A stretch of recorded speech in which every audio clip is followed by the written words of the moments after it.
Formigão surgiu na cidade de Mococa em 1976. Foi a necessidade que nós tínhamos de nos expressarmos diante de uma censura brutal, geral, de uma ditadura militar, e da nossa indignação pela situação, pelo estado de coisas, que não se podia falar nada. E também a necessidade de publicar as coisas que eu admirava demais, que o Getúlio Cardoso da Silva escrevia, escreve até hoje, né? Paulo César Palladini, o Argemiro Teixeira Rezende, grande compositor, né? Um letrista e também desenhista, que desenharam todas as charges. Então, para dar vazão àquilo, nós resolvemos criar um jornal. E que nós procuramos um nome, né? Um nome assim bem forte, bem significativo, que nós admirávamos demais o Pasquim, o jornal Movimento, o Opinião, o De Fato, e a gente comprava, eu comprava e trazia, eu estudava jornalismo lá na FAAP, em São Paulo, e eu comprava e ia trazendo e a gente devorava aquilo.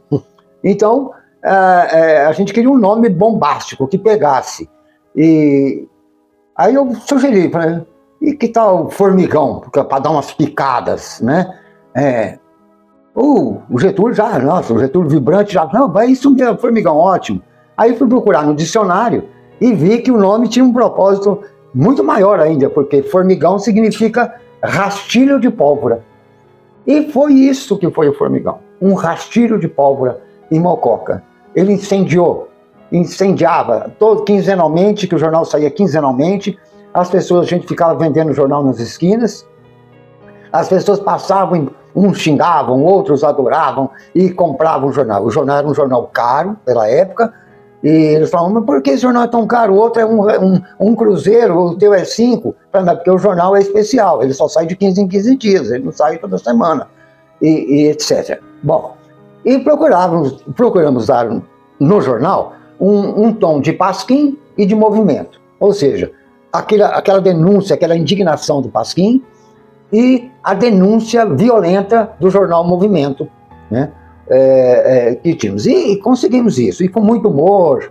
E depois, com a entrada do Deodato Campanhã, o Deodato, muito político, aí o jornal explodiu mesmo, assim, de opinião forte, como editoriais, como Os Porões da Ditadura, e etc. Né?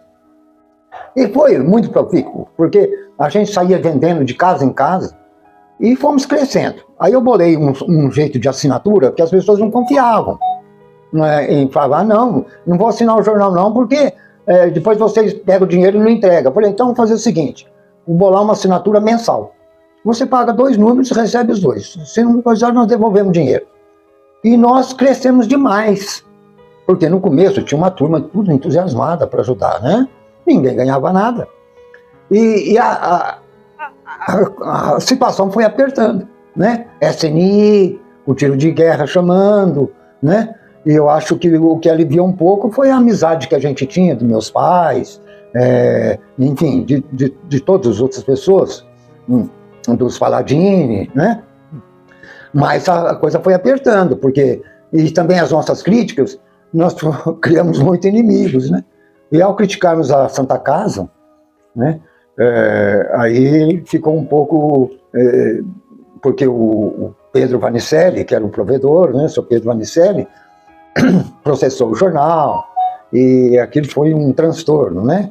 E meu pai teve que interferir com a amizade que ele tinha e tal.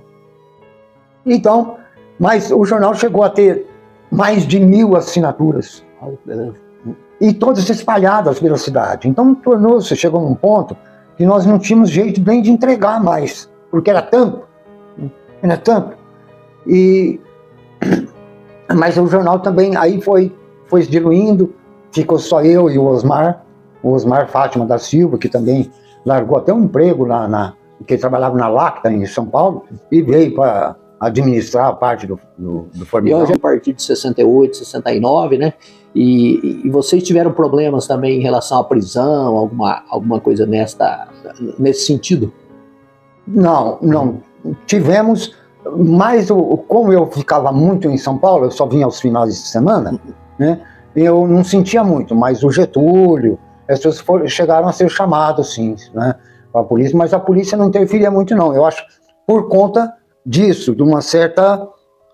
ficaram esperando, eu acho que alguma coisa para ver se a gente desistir, falaram, é um bando de louco aí, de jovens aí que vai, logo eles desistem, para não sei o que e tal. Então, mas quando eles viram que, aí começaram a ameaçar, né, o tiro de guerra, lá o sargento na época, que eu não me lembro qual era, chamou lá o Getúlio, teve uma conversa e tal.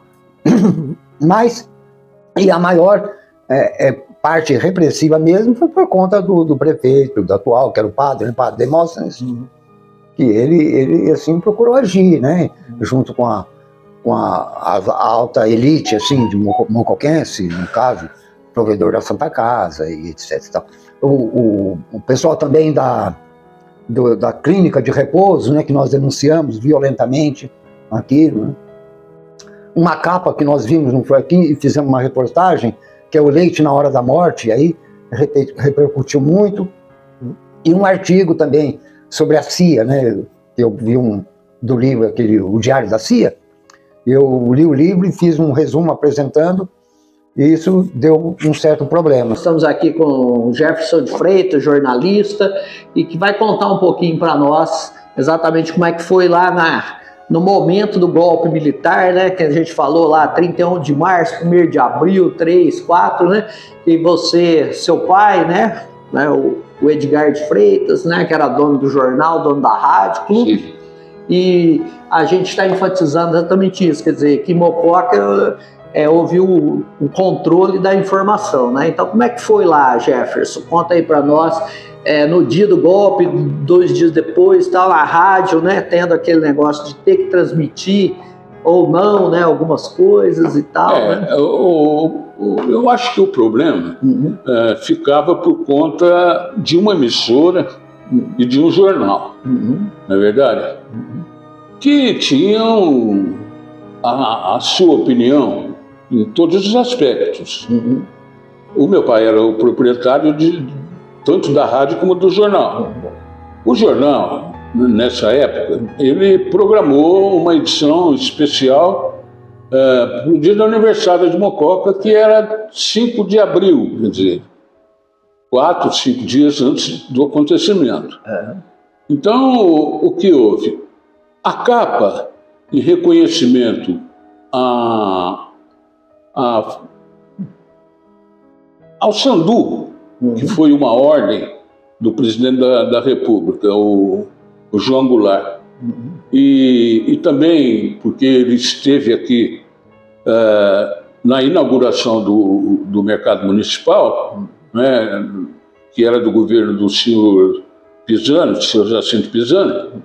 Então o jornal quis fazer uma homenagem ao João Goulart, colocando na capa de uma revista especial de aniversário a figura do João Goulart em cima do automóvel do Luiz Armando Calió. Todo mundo sabe quem conhece, porque esse automóvel é o rei dos desfiles, né? Todo desfile acontecia que Mococa tinha a presença do automóvel do Luiz Armando. Então essa figura sugeriu à autoridade policial local uma orientação para se trocar a capa para não perder a edição especial. E o meu pai,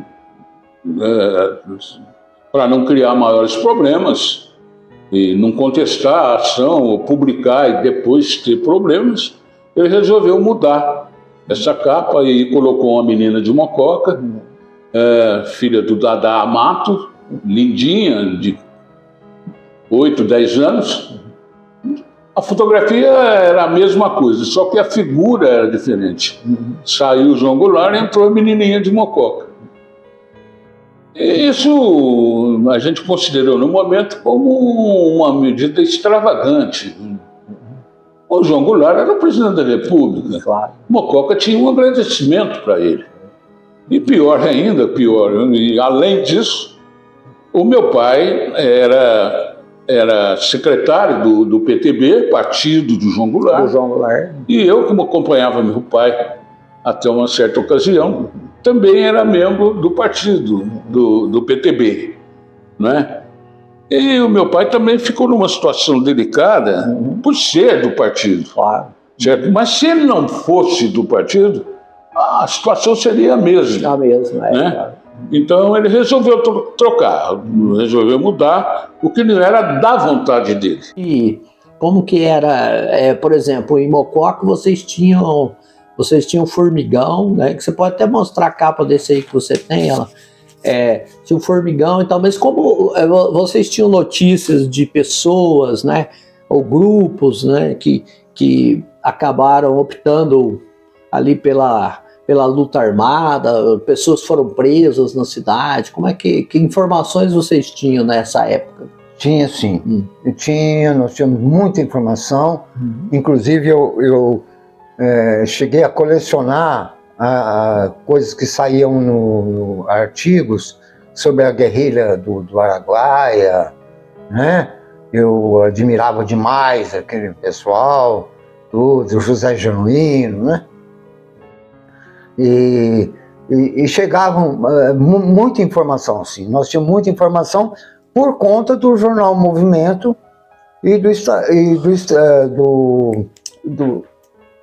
Opinião. Do Opinião. E o De Fato também. E tinha um jornal muito importante que também influenciou um pouco, que nós criamos aqui dentro, chamado Blá Blá Blá, que é a participação popular. Que o jornal chamava um jornal de cartas, jornal de debates, que era cartas, as pessoas escreviam cartas. Então nós abrimos e nós recebíamos bilhetes, cartas, e todos nós publicávamos.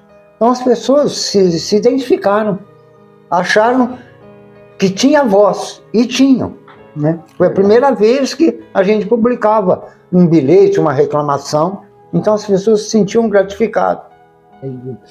E por conta disso, eu acho que até depois, quando eu fui candidato, eu tive um grande número de votos, em razão muita gente falava, você é aquele do Formigão? Mas Mococa, que foram presas, que foram torturadas ou mandadas para São Paulo, alguma coisa assim, não? Não tínhamos. Eu pelo menos não tinha, não. Então a gente pode dizer que a resistência em Mococa, a ditadura militar, foi uma resistência exatamente contra a censura, né? Contra, né, essa falta de possibilidade até das pessoas, cidadãos e cidadãs, poderem ter uma voz, né? Poderem reclamar das coisas erradas que estavam acontecendo. Inclusive municipalmente, né? Isso, que queriam reclamar, não sabiam que podiam falar, que podiam escrever, que podiam fazer, né? E depois, e também, com o acirramento da ditadura, que foi, e com os desaparecimentos de algumas personalidades, principalmente o Vladimir Herzog, nós começamos a bater nisso também, né? A bater nisso. E aí as pessoas começaram a tomar consciências também, inclusive nós, né? Que a gente não tinha essa consciência do que estava realmente acontecendo. A deposição do João Goulart. Edgar, não tem mais jeito. Foi o que meu pai me transmitiu. O Amaury Cruel acabou cedendo e apoiando a deposição do governo, exceto se o João Goulart romper com o Leonardo Brizola, coisa que o João Goulart não aceitou. Então não houve jeito nenhum. Durante toda a madrugada, as emissoras de rádio começaram a transmitir, cada uma, a grande maioria das rádios, em favor da deposição dele, e algumas poucas rádios, principalmente do sul, do Rio Grande do Sul, a favor da permanência deles, de que não houvesse a deposição do João Goulart. E, poxa, meu pai PTB, eu PTB, e a ordem veio para mim, porque meu pai viajou. Então, essa ordem eu não cumpri. Mudar, sair da rádio, da Farroupilha, de Porto Alegre, que defendia a presença, a permanência do João Goulart.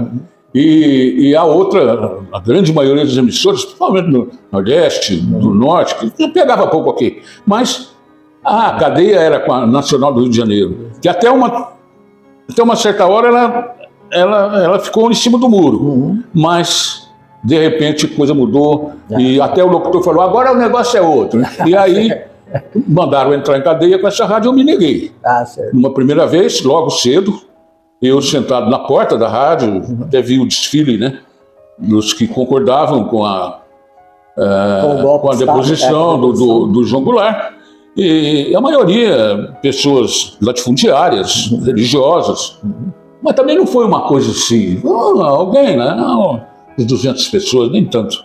Então eu fiquei assistindo aquilo lá. Voltou o Antônio Greg, Jefinho, tratado de Jefinho. Olha, a ordem é lá de cima, é da Secretaria de Segurança Pública, o delegado está cumprindo ordem, e você deve cumprir essa ordem.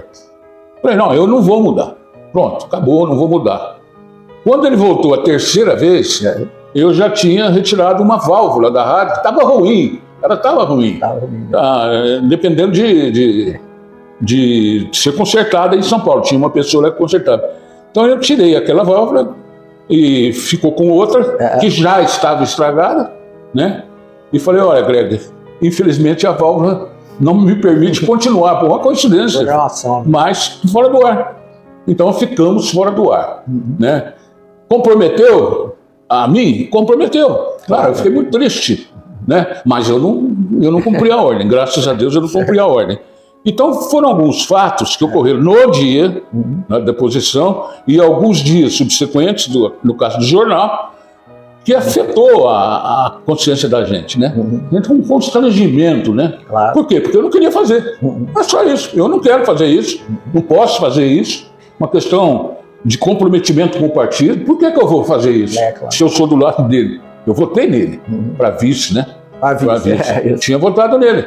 Então, e tinha meus prós. Todos os depoimentos aí que vocês assistiram, né? Depois que tudo que foi falado aí, né? O que a gente pode concluir, né? A gente pode concluir que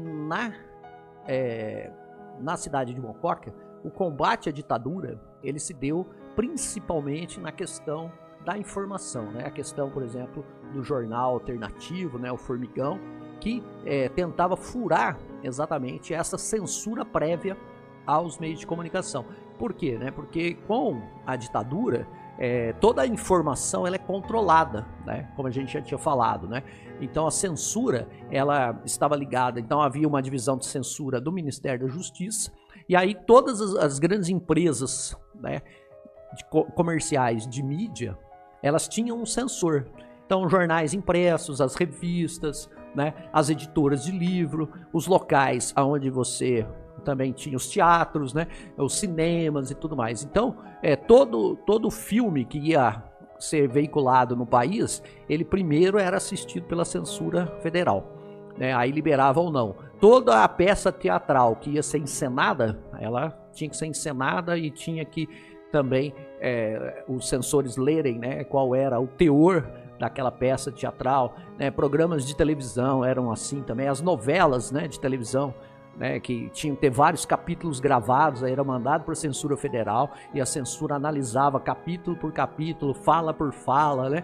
Então a ditadura militar, ela como qualquer ditadura, governo forte, autoritário e tal, ela se preocupa muito em controlar a informação que a sociedade recebe, né? Denúncias de corrupção, por exemplo, né? Houve denúncias de prisões arbitrárias, né? De torturas e tudo mais. Então, coisa que na grande mídia não podia sair, né? Era proibido, né? Esse tipo de notícia, né? Inclusive os jornais acabaram até desenvolvendo uma autocensura, né? Sabendo que determinada notícia não iria poder sair no jornal, né? Eles até nem mandavam ali pro censor, né? Falar, isso aqui é 100% que vai ser censurado, então não vamos nem mandar lá pro censor, né? Por quê? Porque os censores aí da grande mídia, ele tinha que ver tudo que ia ser veiculado no jornal, tudo que ia ser veiculado na revista, tudo que ia ser veiculado, né, no jornal da televisão, né, e tudo mais. Então, né, a gente também não pode esquecer das questões da arte, né? Não apenas o teatro, mas também a música, né? Então, toda e qualquer composição musical, ela também tinha lá, né, a censura prévia para ler a letra da música, né, e tal, e ver o que aquela letra estava falando e se aquela letra, de maneira direta ou indireta, né, estava condenando o governo militar, falando da ditadura, né, falando, né, do desrespeito aos direitos humanos, né, falando de problemas de corrupção, né, que houve também na época da ditadura e tudo mais, né. Então havia essa censura prévia. Então a gente pode concluir que aqui em Mococa, né, o grande combate à ditadura militar foi exatamente se colocar contra a censura das informações, né? Então é aí que nós tivemos essa luta, né, daqueles jovens, né, daquele pessoal que lutava pela liberdade, né, uma verdadeira liberdade de expressão.